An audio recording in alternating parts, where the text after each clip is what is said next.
Party তোরজোর শুরু করে দি। সবাই পরীক্ষা দিচ্ছে, এক্ষুনি কোর্টে যাও। বাবা, কি খবর? হাইকোর্ট থেকে স্টে অর্ডার পাওয়া যায়নি, ওরা শুনানির তারিখ পিছিয়ে দিয়েছে।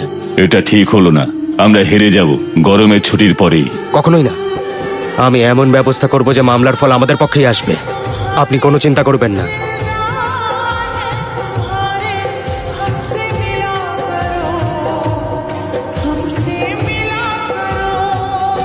নমস্কার প্রিন্সিপাল ম্যাডাম, কেমন আছেন আপনি? ভেবেছিলাম আপনার বাড়িতে গিয়ে দেখা করব, কিন্তু শুনে খুবই খারাপ লাগলো যে আপনার বাবা আর নেই। তাহলে আমাকে চা কে করে দেবে? আমি আপনাকে ধন্যবাদ জানাতে এসেছি। আমার মতো অলস মানুষকেও আপনি কর্মঠ করে তুলেছেন, আর আমার চোখও খুলে দিয়েছেন। আর এখন সমানে সমানে লড়ছেন। পরের বছর যখন স্কুল খুলবে তখন শুধু আপনিই না, যে ছাত্রছাত্রীদের পাশ করিয়েছেন তারাও স্কুলের ভিতরে পা রাখবে না। সাধারণের জন্য কাজ করার বদলে সরকারি কর্মীরা আমাদের জন্য কাজ করে। এখন তাহলে আসি। 16ই মার্চ থেকে 20 এপ্রিল অবধি হওয়া দশম শ্রেণীর পরীক্ষার ফলাফল কাল ঘোষণা করা হবে।